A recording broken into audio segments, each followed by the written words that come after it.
Shalom, selamat siang, salam sejahtera untuk Anda semua, saudara yang dikasihi Tuhan Yesus dimanapun Anda berada. Senang sekali siang hari ini kita kembali ada di channel YouTube saya, channel Ellen Hana.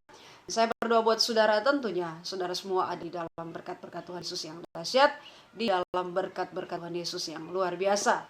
Saudara, Roma pasal 1 ayat 9 sampai dengan ayatnya yang ke-20, Roma pasal 1 ayat 9 sampai 20, Alkitab berkata seperti ini, saudara.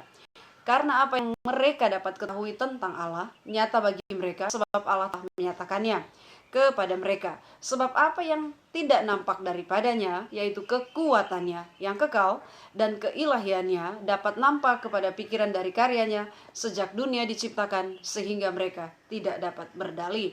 Nah, saudara, Yosef Stalin, seorang diktator komunis Rusia yang terkenal kejam, terkenal sadis, menghadapi lawan-lawan politiknya, dia tidak segan-segan untuk membantai habis semua lawan-lawan politiknya, dan itulah Yosef Stalin.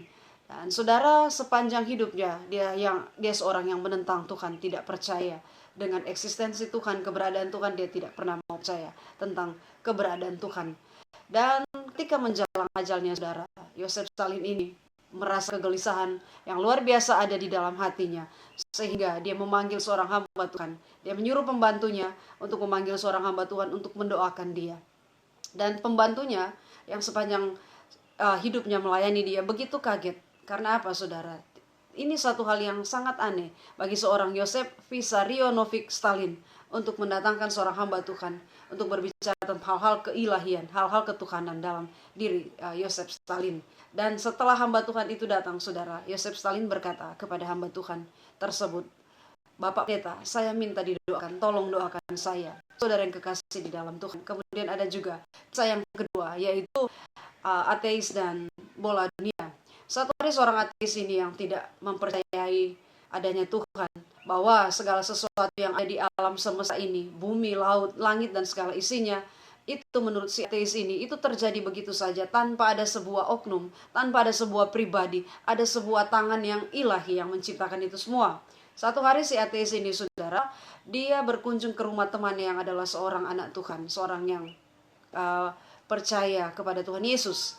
Sesampainya di rumah dari temannya ini, dia melihat di sebuah meja kerja dari anak Tuhan ini ada sebuah bola dunia, tiruan bola dunia yang begitu bagus, sangat indah menurut dia. Dan dia katakan pada si anak Tuhan ini, siapa yang membuat bola dunia ini? Dia begitu tertarik karena bola dunia atau globe itu begitu indah, begitu cantik untuk dilihat. Dan dengan santai si anak Tuhan ini menjawab, tidak ada. Bola dunia itu tidak dibuat oleh siapa-siapa. Itu terjadi begitu saja dan tiba-tiba ada di situ. Mendengar ini marah, saudara, si ateis ini marah. Dia bilang, kamu sudah gila ya? Mana mungkin bola dunia yang secantik ini, sebagus ini, tidak ada yang menciptakannya, tidak ada tangan yang membuatnya. Dan oleh si anak Tuhan ini dijawab, manakah yang lebih gila, aku atau kamu? Kamu tidak mempercayai bahwa bola dunia yang kecil ini tidak ada yang menciptakan, tidak ada tangan yang membuat globe ini, bola dunia ini sampai menjadi bola dunia yang secantik ini. Mana yang lebih gila? Kamu bahkan lebih gila lagi karena kamu justru untuk hal yang lebih besar, langit, bumi, laut, dan segala isinya, menurut kamu tidak ada satu pribadi yang menciptakan. Mana yang lebih gila? Aku atau kamu? Nah, seorang kekasih di dalam Tuhan Yesus, bagaimanapun kita menentang keberadaan Tuhan, sesuatu yang ilahi di dalam alam semesta ini, dalam hidup pribadi kita, pada suatu saat kita tidak bisa untuk memungkiri bahwa kita membutuhkan di dalam kedalaman hati nurani kita yang terdalam, kita membutuhkan sesuatu yang ilahi, sesuatu jamahan daripada Tuhan, agar kita bisa merasakan kedamaian, kita bisa merasakan kekuatan Sang Pencipta yang menjadikan kita alam semesta dan segala sesuatu. Ada satu kekosongan dalam hati nurani kita, saudara, yang tidak bisa diisi dengan apapun, dengan harta, dengan pangkat, dengan jabatan, dan lain sebagainya. Tetapi itu hanya bisa diisi oleh satu pribadi, yaitu pribadi Tuhan Yesus, pribadi yang menciptakan kita, pribadi yang menciptakan alam semesta, di universe ini semuanya. Dialah yang mampu mengisi kekosongan dalam hati nurani kita, pribadi per pribadi, saudara. Nah, saudara yang kekasih di dalam Tuhan Yesus, kita akan membaca kebenaran firman Tuhan. Mari kita buka di dalam kitab Injil Yohanes 12 ayat 20 sampai dengan ayatnya yang ke-21, saudara. Mari kita buka Alkitab Injil Yohanes 12 ayat 20 sampai dengan dengan ayat yang ke-21. Saya akan membacakannya buat saudara. Demikian firman Tuhan, saudara. Di antara mereka yang berangkat untuk beribadah pada hari raya itu, terdapat beberapa orang Yunani. Orang-orang itu pergi kepada Filipus yang berasal dari Betsaida di Galilea, lalu berkata kepadanya, "Tuan, kami ingin bertemu dengan Yesus." Nah, saudara, kita melihat di sini kalau dalam terjemahan King James Version bahasa Inggrisnya dikatakan, "Sir, we would see Jesus." Ya, Tuhan, kami ingin melihat Yesus. Kalau di dalam pembacaan tadi dalam terjemahan bahasa Indonesia, Tuhan, kami ingin bertemu dengan Yesus. King James Version berkata, Tuhan, kami ingin melihat Yesus. Dan untuk terjemahan di Amplified Bible, saya cek di sini, saudara, Amplified Bible menambahkan seperti ini, "Sir, we desire to see Jesus." Desire artinya berhasrat, ingin bertemu, ingin melihat Tuhan Yesus. Nah, saudara yang kekasih di dalam Tuhan Yesus adalah pribadi yang menarik orang banyak untuk datang kepadanya, tidak peduli dari golongan apapun, mau yang miskin, mau yang kaya, mau yang ilmuwan, mau yang pejabat, mau apapun, saudara. Semua mereka tertarik untuk datang kepada Yesus. Karena apa, saudara? Yesus adalah pribadi yang menarik banyak orang untuk datang kepada dia. Pribadi yang menebarkan kemanisan, pribadi yang menebarkan sukacita, pribadi yang menebarkan damai sejahtera kemanapun dia berada, saudara. Dan sehingga di dalam pembacaan kita melihat di pembacaan kita tadi, Yohanes 12 ayat 20 dan 21 tadi, bahwa ada orang-orang Yunani yang ketika itu mengadakan perayaan, datang untuk mengadakan perayaan di kota Yerusalem, dan mereka ingin bertemu dengan Tuhan Yesus. Orang-orang Yunani dari negara lain, mereka tentu saja telah banyak mendengar kabar tentang Tuhan Yesus, tentang kepribadian Tuhan, tentang kasih-Nya, tentang mujizat-mujizat yang dia lakukan, tentang bahkan lebih daripada itu, tentang pengajaran-pengajaran yang diajarkan oleh Tuhan Yesus, di mana pengajaran-pengajaran dari Tuhan Yesus adalah bertentangan dengan ajaran-ajaran para guru-guru yang ada ketika itu, ataupun ajaran-ajaran dunia lainnya. Ketika dunia mengajarkan ada orang yang memukul kamu, kita harus membalas, tetapi justru yang diajarkan oleh Tuhan Yesus sebaliknya.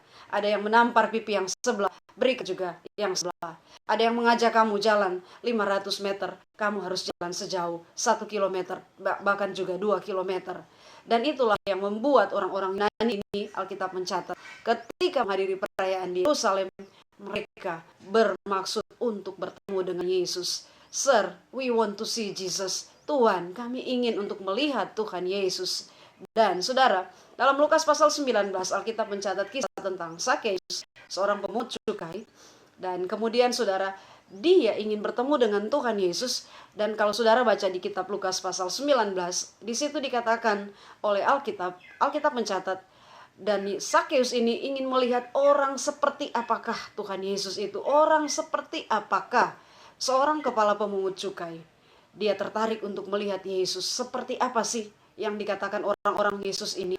Saya sudah banyak mendengar tentang dia, tentang Tuhan Yesus. Bagaimana dia berjalan keliling untuk mengabarkan kabar baik. Bagaimana dia menyembuhkan. Bagaimana dia meletakkan tangan atas orang sakit dan semuanya disembuhkan. Dan dengan ajaran-ajarannya. Dan membuat satu kerinduan yang besar di hati Sakeus untuk bertemu dengan Tuhan Yesus. Sakeus, saudara, dikatakan oleh Alkitab adalah seorang yang kaya. Dia seorang kepala pemungut cukai, tidak berkekurangan segala sesuatu, punya jabatan, punya popularitas, disegani di kalangan orang Israel dan bangsa Romawi ketika itu. Tetapi apa yang terjadi? Dia ingin melihat Tuhan Yesus. Dia ingin bertemu dengan Tuhan Yesus. Orang seperti apakah Yesus itu? Nah, saudara, sehingga ketika itu, saudara, dia naik di atas sebuah pohon arah, dan di antara kerumunan banyak orang itu, Tuhan tahu ada seseorang, ada satu pribadi yang merindu untuk bertemu dengan dia. Mereka tidak pernah bertemu sebelumnya. Sakeus tidak pernah bertemu dengan Yesus sebelumnya, tetapi Yesus tahu kerinduan hati seorang Sakeus untuk bertemu dengan dia. Dan justru karena pertemuan itu mengakibatkan sesuatu yang besar, sesuatu yang dahsyat dalam hidup Sakeus. Dia bertobat dan menerima Tuhan Yesus sebagai Tuhan dan Juru Selamat. Alkitab mencatat demikian, saudara. Nah, Sakeus saudara bukan seorang yang kekurangan. Dia punya segala sesuatu. Dia kaya, punya jabatan, punya popularitas. Tetapi apa saudara? Ada satu kekosongan di dalam hatinya yang tidak bisa diisi dengan harta, tidak bisa diisi dengan kekayaan, tidak bisa diisi dengan kepopuleran, tidak bisa diisi dengan penghargaan orang terhadap dia. Tentang apapun yang ditawarkan, karena jabatan dia, karena popularitas dia, karena dia seorang kepala pemungut cukai, tidak bisa diisi dengan itu, tidak bisa digantikan dengan itu. Ada satu kekosongan di dalam hatinya, di dalam nuraninya, yaitu kekosongan untuk mendapatkan sentuhan dari juru selamat, untuk diisi dengan sesuatu yang ilahi, sesuatu yang berasal dari sorga yang kekal. Dan itulah Tuhan Yesus Kristus ketika itu dia katakan kepada Sakeus, Sakeus turun, sebab hari ini aku harus menumpang di rumahmu. Dan juga saudara, seperti dikatakan tadi bahwa Tuhan Yesus menarik setiap orang, setiap pribadi untuk datang kepada dia. Karena Tuhan Yesus adalah pribadi yang menarik, yang menebarkan damai sejahtera, yang membawa sukacita, yang menebarkan kemanisan saudara. Dari semua kalangan, dari rakyat jelata, dari pemungut cukai, dari ilmuwan, dari tokoh agama, semuanya. Bahkan di dalam Yohanes pasal 3 saudara, dikatakan di situ bahwa pada malam hari seorang pengajar Yahudi, yaitu Nikodemus, dia datang malam-malam untuk bertemu dengan Tuhan Yesus, sekedar untuk mendengar apa yang akan disampaikan oleh Tuhan Yesus kepada Nikodemus. Dia datang malam-malam. Ada satu rinduan yang besar kepada Nikodemus ini untuk melihat seperti apa Tuhan Yesus pribadinya secara personal, secara close, secara lebih dekat. Dan ini membuat dia terdorong untuk datang bertemu dengan Yesus pada malam hari tersebut. Tuhan Yesus saudara, semenjak dia kecil pun telah membuat begitu banyak orang tertarik untuk datang. Alkitab mencatat orang-orang Majus dari timur, diperkirakan dari Persia saudara, ketika dia masih bayi, masih seorang bayi lemah yang belum bisa menampakkan kuasanya apa-apa saudara, Alkitab menulis bahwa ketika itu orang Majus datang untuk memberikan penghormatan, memberikan persembahan kepada Tuhan Yesus. Mereka bukan orang-orang biasa saudara, mereka adalah ilmuwan, mengerti perbintangan. Ketika mereka melihat di langit ada bintang baru yang bersinar dengan terangnya, mereka sudah tahu bahwa ada seorang raja baru yang dilahirkan. Dan kemudian mereka pergi mencari, menyembah, memberikan persembahan kepada raja baru tersebut. Bukan orang-orang biasa, orang-orang Majus ini. Dari segi keilmuan mereka, orang-orang yang mengerti tentang keilmuan perbintangan. Mereka juga ada orang-orang, bukan orang susah saudara, bukan orang secara ekonomi tidak punya, bukan orang miskin. Melihat persembahan yang mereka berikan kepada Tuhan Yesus, mereka adalah orang-orang kaya.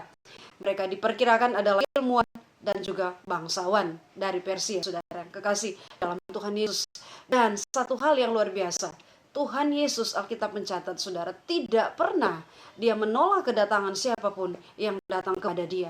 Apapun latar belakang, apapun pergumulan, apapun masalah. Ada yang sakit, ada yang sehat, ada yang sekedar membutuhkan untuk diisi hatinya yang kosong karena membutuhkan sesuatu yang ilahi, sentuhan juru selamat dalam hidupnya, seperti Nikodemus atau Sakeus yang ketika itu mereka datang kepada Tuhan Yesus bukan dalam keadaan sakit, bukan dalam keadaan kelemahan tubuh, tapi dalam keadaan sehat. Tetapi kebutuhan manusia itu beragam saudara, membutuhkan kesembuhan, membutuhkan jamahan. Dan ini saudara, jamahan dari dalam hati nurani yang terdalam inilah yang dibutuhkan manusia. Jamahan untuk disentuh oleh sesuatu yang ilahi, oleh sesuatu yang membawa kita mengakui keberadaan juru selamat kita. Itu yang terpenting dalam hidup kita. Dan saudara dia kekasih dalam Tuhan Yesus, tidak peduli apapun situasi dan kondisi apapun, ketika kita datang pada Tuhan Yesus yang sakit, yang berbeban berat, yang merindukan keselamatan di dalam namanya, tidak pernah kita mencatat Tuhan Yesus menolak mereka. Semuanya dilayani oleh Tuhan Yesus. Sebab apa saudara? Tuhan Yesus berkata, barang siapa yang datang kepadaku, dia tidak akan kubuang. Barang siapa yang datang kepadaku, mereka tidak akan aku permalukan. Latar belakang apapun, semua yang datang kepada Yesus waktu itu. Bahkan Alkitab mencatat begitu populernya Tuhan Yesus pada masanya. Dengan segala penginjilan, dengan segala penyembuhan, dengan segala kabar baik yang Tuhan bawa dari desa ke desa, dari kota ke kota ketika itu. Begitu populernya Tuhan. Alkitab menulis bahkan sampai-sampai untuk makan saudara mereka tidak bisa. Karena saking banyaknya orang yang pergi, datang dan pergi untuk bertemu dengan Tuhan Yesus. Bahkan di bagian lain juga saudara, kalau saudara membaca di dalam firman Tuhan, ketika Tuhan Yesus hendak menuju ke satu kota dan itu diketahui oleh orang banyak, oleh massa, sebelum Tuhan sampai di sana, justru orang-orang ini sudah ada di tempat tersebut. Saudara kekasih di dalam Tuhan. Begitu juga dengan 5.000 orang yang dicatat di dalam kitab Injil. Bahwa pada waktu itu 5.000 orang ini mengikuti Tuhan Yesus. 5.000 orang saudara, belum termasuk anak-anak, belum termasuk para wanita, ibu-ibu. Dan jikalau diperhitungkan, kira-kira ada sekitar 25.000 atau 30.000 orang ketika itu. Dan saudara, ketika hari telah malam, dan kemudian dari murid-murid Tuhan Yesus berkata, Tuhan, tempat ini sunyi, suruh mereka pulang dan membeli makanan di kampung-kampung sekitar. Karena kita tidak akan punya uang, 200 dinar pun tidak akan sanggup untuk memberi makan orang dengan kerumunan massa yang begitu banyak ini. Tetapi apa saudara? Tuhan Yesus dengan rendah hati, dia berkata kepada murid-muridnya, kamu yang harus memberi mereka makan. Nah, saudara yang kekasih dalam Tuhan, tidak peduli di situasi apapun, malam, siang, dalam situasi gelap, terang, dalam situasi di tempat terbuka, di tempat yang menyediakan segala kebutuhan atau enggak, di padang rumput pun, tetapi justru Tuhan tidak pernah menolak anak-anaknya yang datang kepada dia. Kerumunan massa yang jumlahnya mungkin 20 ribuan lebih, saudara, tidak pernah Tuhan katakan pulang. Aku tidak sanggup untuk menyediakan segala apa yang kau perlukan. Ini tempat yang sunyi, yang ada hanya batu-batuan, yang ada hanya pepohonan, padang belantara. Tidak, tetapi dengan rendah hati Tuhan berkata kepada para murid-murid, kamu yang harus memberi mereka makan. Dan kalau kita melihat dari keseluruhan kerumunan massa yang ada ini saudara, mereka bukan hanya orang-orang sakit, mereka bukan hanya orang-orang yang membutuhkan jamahan Tuhan untuk disembuhkan dari kelemahan tubuh mereka.